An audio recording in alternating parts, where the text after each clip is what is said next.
চাল খাবারটা রাখেন সবাই কিন্তু অনেক পছন্দ করবে। তো এটি আমি খুব সহজভাবে ইজিভাবে দেখানোর চেষ্টা করব আর অনেক মজা করে তৈরি করব।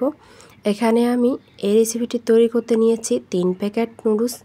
এখানে আমি মিস্টার নুডলসটা ইউজ করেছি, যে কোনো নুডলস কিন্তু ব্যবহার করা যাবে। এখানে এই নুডলসটাকে আমি একটু ভেঙে ভেঙে দিচ্ছি। এখানে আমি চুলায় কিন্তু অলরেডি একটা পাইপেন বসিয়েছি। আর এখন আমি এখানে 2 কাপ পানি দেব। বেশি পরিমাণে পানি দিলে আবার নুডলসটা বেশি সিদ্ধ হয়ে যাবে, সেই জন্য আমি একটু কম করে পানি দেব।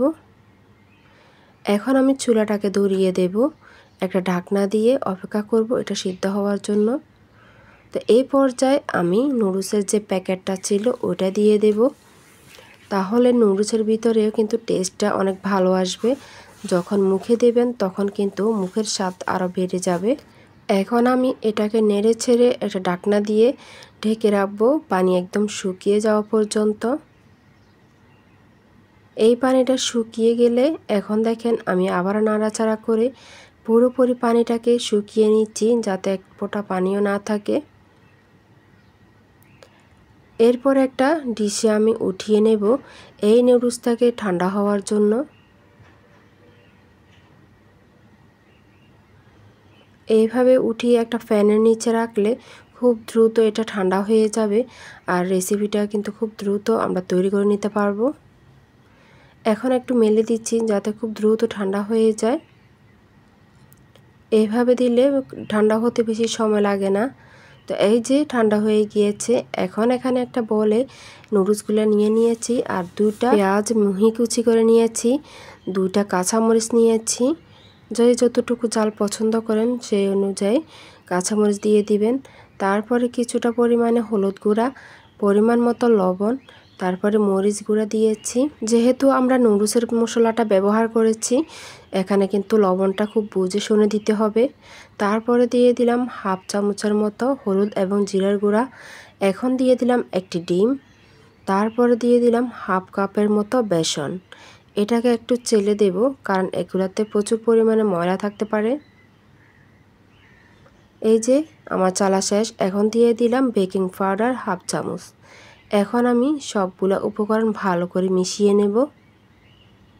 মাখামাখিটা একটু আস্তে ধীরে করতে হবে, না হলে কিন্তু নুডলসগুলো একদম ভর্তা হয়ে যাবে।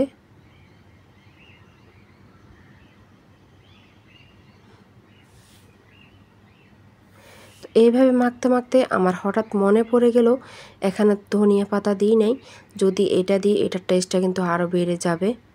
যারা ধনিয়া খেতে পছন্দ করেন না তারা চাইলে নাও দিতে পারেন। এই যে আমার মাখানো শেষ। এখন এটাকে আমি একটা শেপ দিয়ে দেব। যার যেভাবে দেওয়ার ইচ্ছা সেইভাবে দিয়ে দেবেন। আর এইভাবে দিয়ে সাথে সাথে কিন্তু তেলে দিয়ে দিবেন। এখন আমি চলে যাব চুলায়। এই যে তেল বসিয়ে দিয়েছি, অলরেডি কিন্তু চুলাটা ধরিয়ে দিয়েছি। প্রথমে আমি একটা দেব, কারণ আমি দেখে নিচ্ছি আমার এই সব কিছু উপাদান সব কিছু পারফেক্টভাবে হয়েছে কিনা। যদি না হতো তাহলে কিন্তু তেলে দেওয়ার সাথে সাথে এগুলো খুলে যেত। তো প্রথমে আমি একটা দিয়ে তারপরে দেখতে পাচ্ছি যে না, আমার এগুলো সব ঠিক আছে, পারফেক্ট আছে, খুলে যাচ্ছে না। তখন আমি সবগুলো দিয়ে দেব। এই রেসিপিটি বাসায় অবশ্যই ট্রাই করবেন। এটা উপরে থেকে ক্রিস্পি কিন্তু ভিতর থেকে অনেক নরম। আর এটা খেতে এত মজা, যারা ভাজা পোড়া পছন্দ করেন বা একটু ক্রিস্পি খাবার, তারা এটা কিন্তু সব সময় রাখতে পারেন আপনাদের খাবারের আইটেমের পাশাপাশি। তো এই তো আমার এটা কিন্তু অলরেডি হয়ে এসেছে। কিছুটা এক পাট আমি উল্টে দিয়েছি। আপনাদের যদি এই রেসিপিটি ভালো লেগে যায় অবশ্যই একটি লাইক দিতে ভুলবেন না।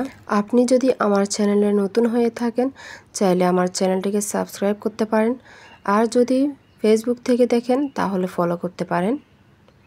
তো এইভাবে উল্টে পাল্টে কিন্তু আমি এটাকে উঠিয়ে নিচ্ছি। এই যে প্রথমে যেটা দিয়েছি সেটা কিন্তু অলরেডি হয়ে গিয়েছে।